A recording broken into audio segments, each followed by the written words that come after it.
The resurrection of the dead in Judaism. The Rambam, I think this is how you say it, Maimonides, compiled what he refers to as the Shlohah Asar Ikkarim, the 13 fundamental principles of the Jewish faith, as derived from the Torah. Rambam refers to these 13 principles of faith as the fundamental truths of our religion and its very foundations. Number 13 of the 13 fundamental principles is the belief in the resurrection of the dead, which is a real, even from the Christian standpoint, Jesus rose from the dead, and Jesus, his good friend Lazarus, he'd been dead 4 days.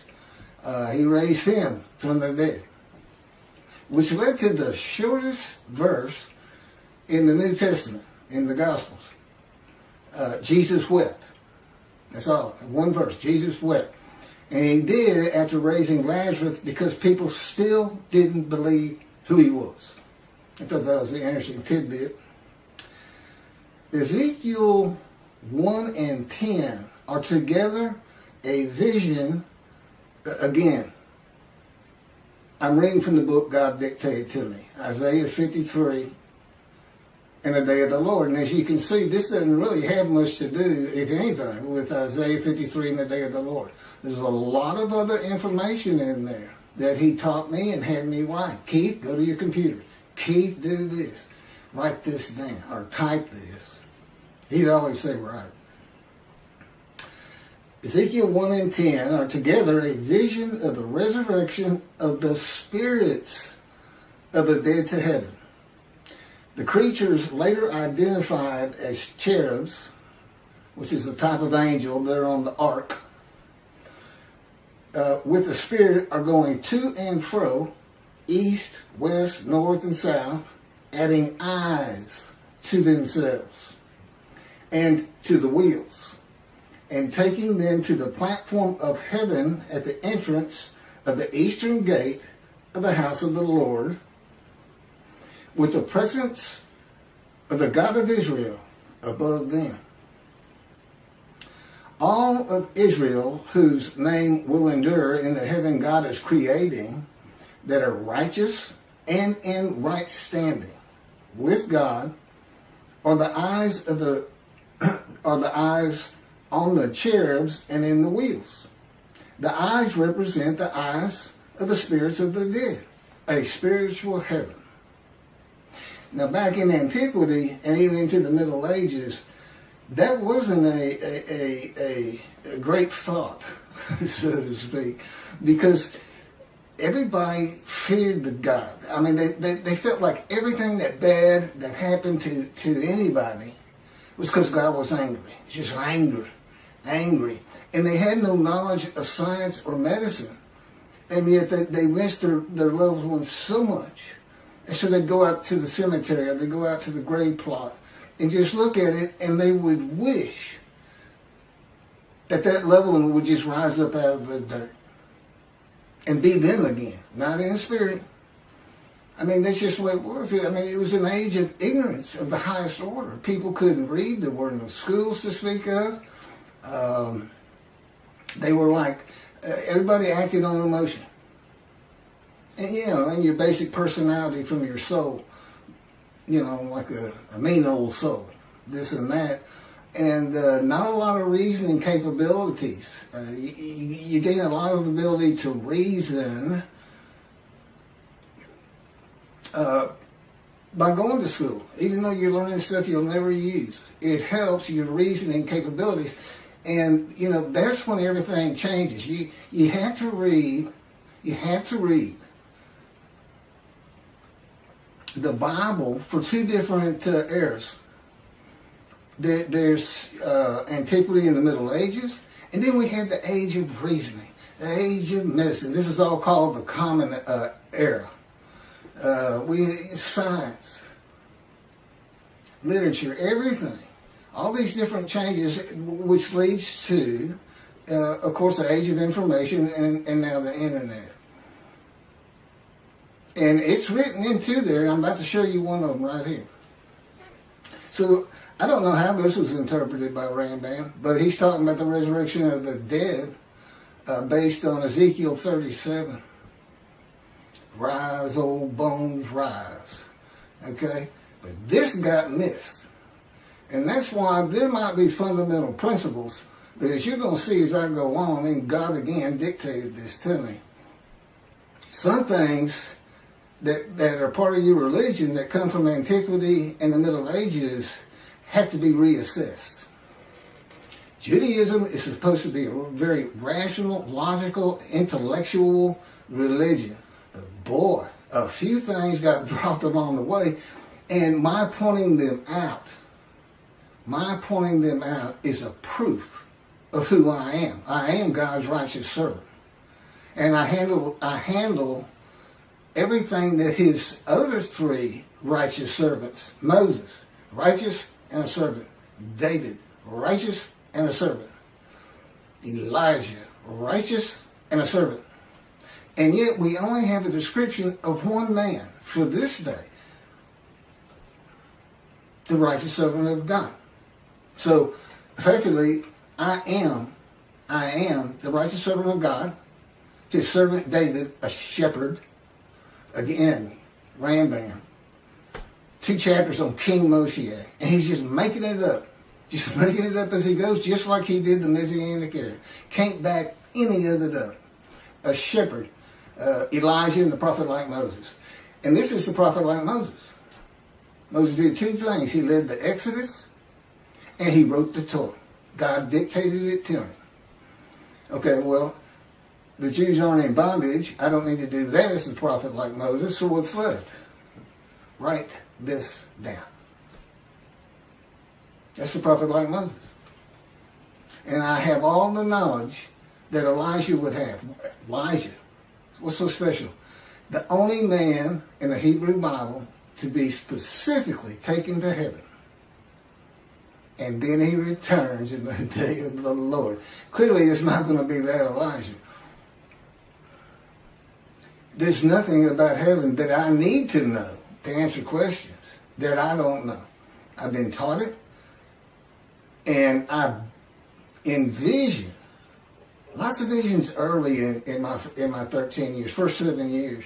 Not so much lately, except for pictures that they put into my mind when we're talking. God likes you to see what he's talking about.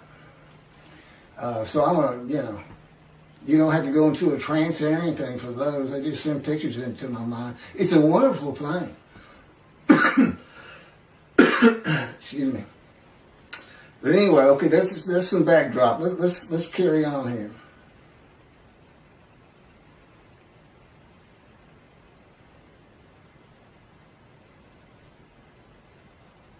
Okay, there's the eyes. Okay, a spiritual heaven. That's where I left off. And this is Isaiah 65, verse 17 through 18. For behold, I am creating a new heaven and a new earth. The former things shall not be remembered. And I know why that is and how it occurs. They shall never come to mind. Be glad then and rejoice forever in what I am creating. For I shall create Jerusalem as a joy and her people as a delight. And this is Isaiah 66, verse 22. For as the new heaven and the new earth, which I will make, shall endure by my will, declares the Lord, so shall your seed and your name endure. Spiritual heaven.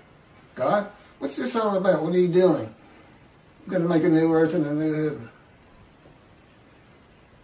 The new heaven is the spirits of the Jewish people. With the name Israel endures. Considered angels. The angels Israel. is how he refers to it. That's what makes it a new heaven, a new host of angels.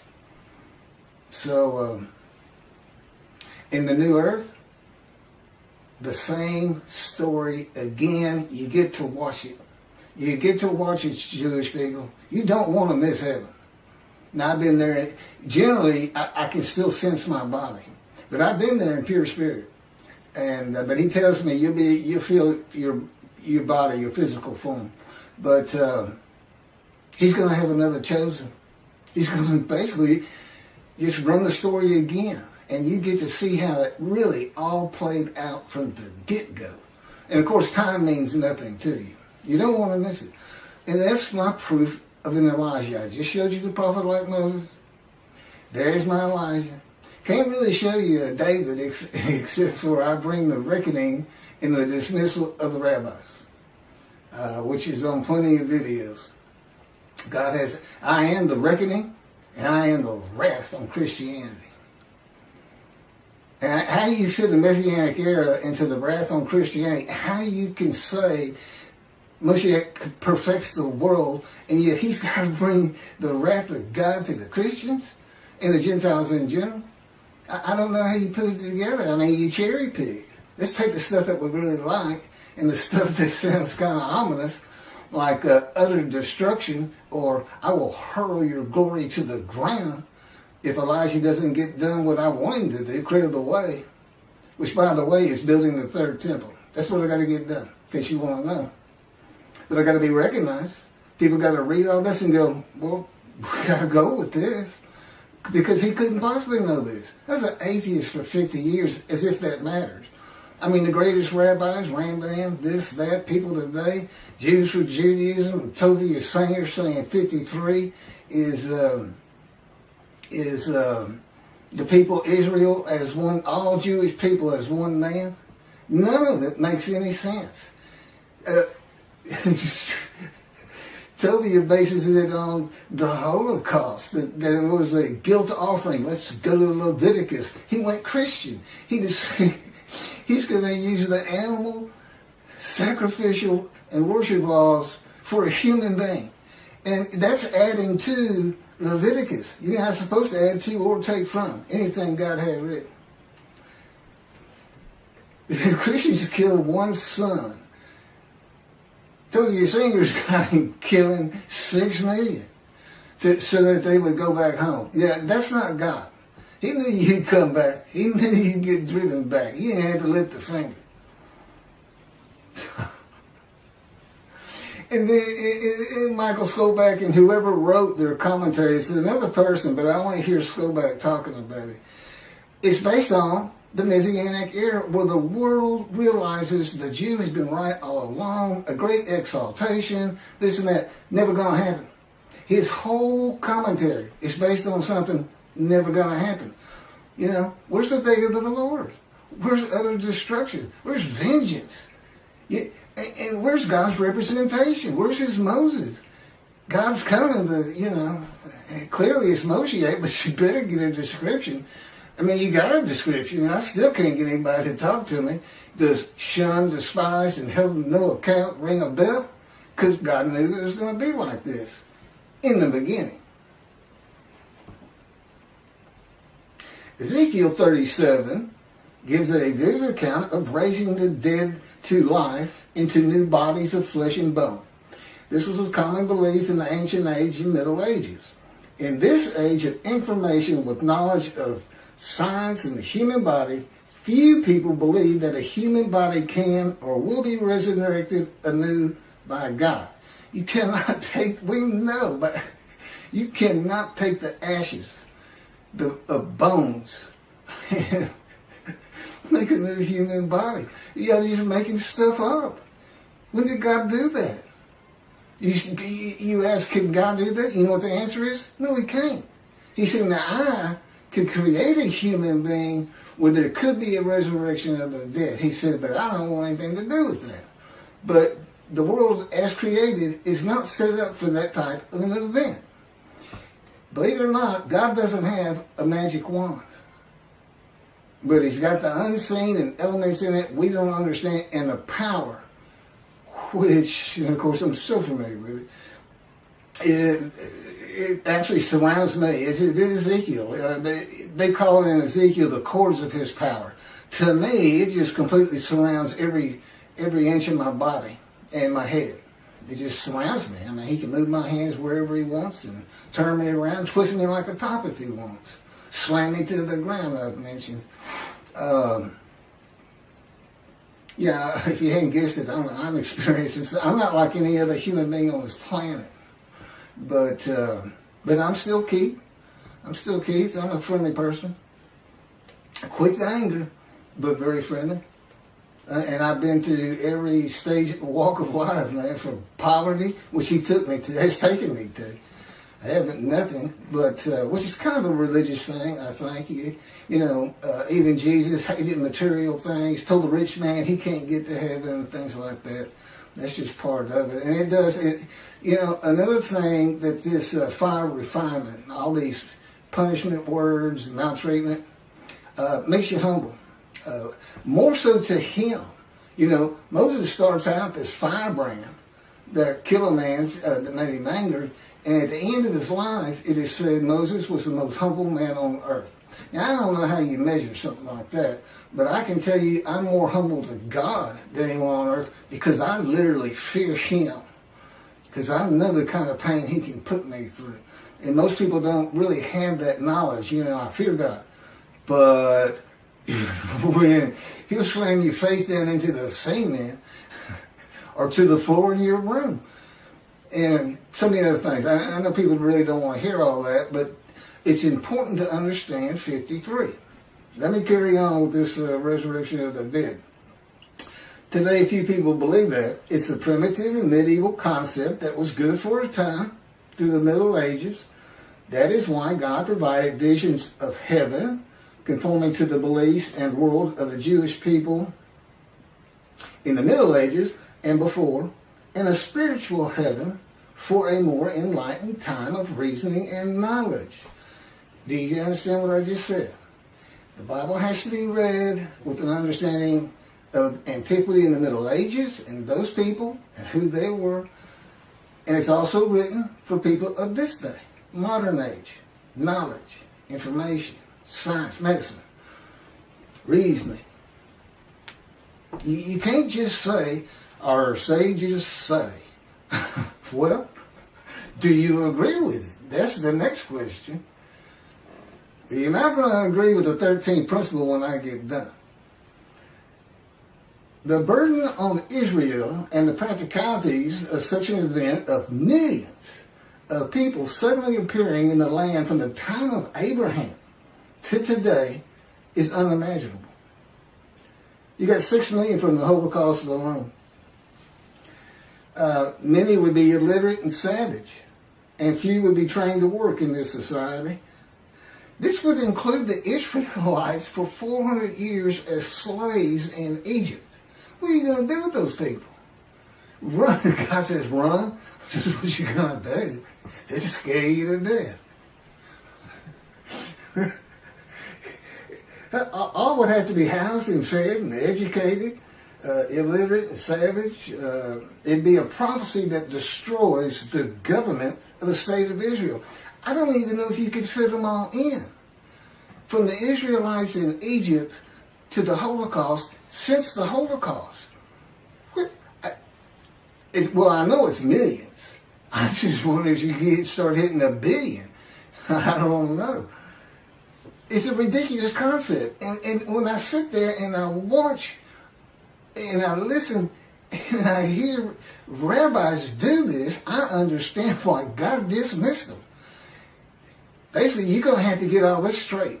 If you want to remove yourself from dismissal, rabbis, and enter the scroll of remembrance of Malachi 3, which is what takes you to heaven, if you want to remove that, you better go read these books. It's just 2 of them. One of them is my life, the life of God's righteous servant, Isaiah 53, and that's to show how I fit the verses. That's what it's all about. And then that's the first 7 chapters. There's 14 or 15. And then God speaks to me. And from that point, it's all about him and me. It's pretty interesting. It's a pretty interesting time. And it continues, and I guess at the end of my life or at some point, we're going to do it again for the finale until he decides that it's time for me to die, that's how I'm going to die. He's just going to make the decision like he did with Elijah.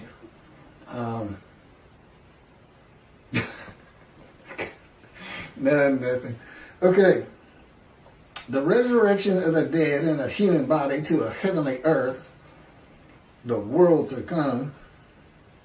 No, that's Messianic. There's also a world to come, which is really amazing to read. Because it's not in the Hebrew Bible. And look, this isn't oral tradition stuff. This is somebody who wants to please his following and get money, if you ask me and God.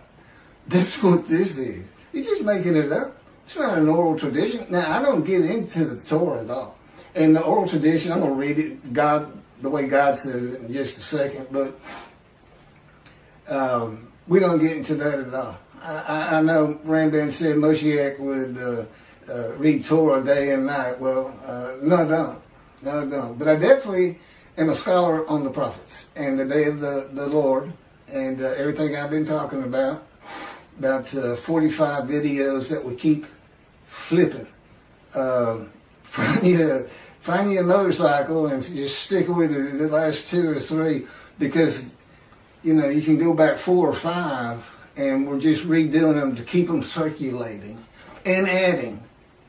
Like this is brand new. I may have touched on this before, but we're throwing a couple new ones in here and there, and eventually I may end up being a vlogger, I think they call it. This is what I'm doing today. I'm going to go ride on a motorcycle. God promised me. He's had me in poverty for 13 years, and but he told me one day we'll get a motorcycle again, because I've had one before, a Harley, but anyway. The resurrection of the dead, okay, that's not the world to come. I got to change that. And you say, wait a minute, God dictated that. Why you got to change it? That's to tell you I still had to live the human experience. To truly still feel like I'm Keith, I got to do something dumb like that sometimes. I still got to forget things. Yeah, I got to live the human experience. And of course, my response is, why? Don't want to live the human experience. God says, I decide all things, thank you. So anyway, we have a good relationship. He's got a great humor and a personality far different than you get from the Hebrew Bible. Because it was meant for, first and foremost, antiquity. You're supposed to be angry. You're supposed to be, that's it, putting a plate on all y'all because David failed a test of mine. He took a census. That kind of thing. But he's really a joy to be around. He doesn't like to talk that much, but the angel of his presence, the Holy Spirit, he does. And sometimes he'll talk, and it sounds like it's a God. But then I can tell it's not. Totally different voices. Totally different. He's got a voice of a 5-year-old. I sometimes tell him it sounds more like a cartoon to me. But and God just sounds like a very mature man. He doesn't really talk to me that much, except when he's tormenting me and torturing me. Oh, that's what I asked him. I said, I see all these words: wounded, chastised, bruised, crushed, maltreated. I said, where's torture and torment? He said, that didn't really fit. That's what it is, by the way. Okay, the resurrection of the dead, the human body, to a heavenly earth is also said to be a sign that Moshiach has arrived, or that it will happen in his lifetime. This is a teaching from the ancient age and Middle Ages that continues today. Moshiach's here and it's not happening. Okay? It's not going to happen. Judaism's reliance on everything that the sages say in an era gone by in the oral tradition, it is important for the laws of the Torah. But the Talmud's stories, opinions, and commentaries outside of that have to be viewed in light of this age of reasoning and knowledge. The day of the Lord and the arrival of God's servant David See, he calls him David, a shepherd. According to the prophets, must be interpreted with the evolution of humanity from the ancient age to the age of information in mind. The eras in between and in the eras to come. I'm not sure what that one means. By the way, he doesn't always explain everything to me. I'm not on the executive committee. I don't make decisions. I don't decide when I go to sleep. I don't decide what I eat. I don't decide what I get to watch on TV. I don't get to decide when we do this. It's 3:30 in the morning, and he just said, just out of nowhere, you know what? Let's do another YouTube video. I've been having computer problems, and suddenly, the problems with my computer that I've been suffering through for 2 to 3 days, brand new computer I got with my stimulus check. Guy says, go to Microsoft support. He still won't just tell me, but I found the answer. And basically it was hold the power button down for 20 seconds. He had let me suffer angst, unhappiness, sadness. What am I going to do? Do I throw this away? I know I got a warranty, but I don't even know where these people are. I got it over the internet. See, he'll let me do that. He says, and the reason is, the day is coming. The day is coming. But you're not going to feel those things anymore. You know, once I get recognized, once I'm the God's righteous servant, Moshiach, David, Elijah, prophet like Moses, being recognized, and we're bringing the vengeance and hopefully helping the rabbis remove the dismissal so that they can enjoy that fine heaven. Because there's 2 covenants here, and one of them's the covenant from Jeremiah 31 where God says, I forgive your sins, remember them no more. They become a holy seed to build the 3rd temple, just as he did for the Assyrian Babylon exiles. He forgave them. He said, it's not because you deserve it, it's for my name. But what did they do? They built the 2nd temple. That's what it's not really said specifically, but that's what happened. And forgiven again in the day of the Lord. And that's, you know, in Jeremiah 31, see a time is coming, see a time is coming, see a time is coming. That was the time is the day of the Lord, and it's here.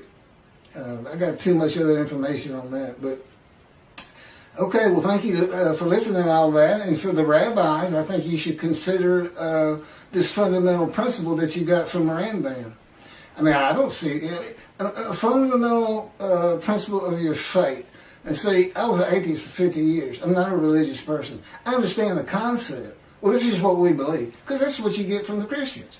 You can go to them and say, look at this and that and this and that. None of that makes sense.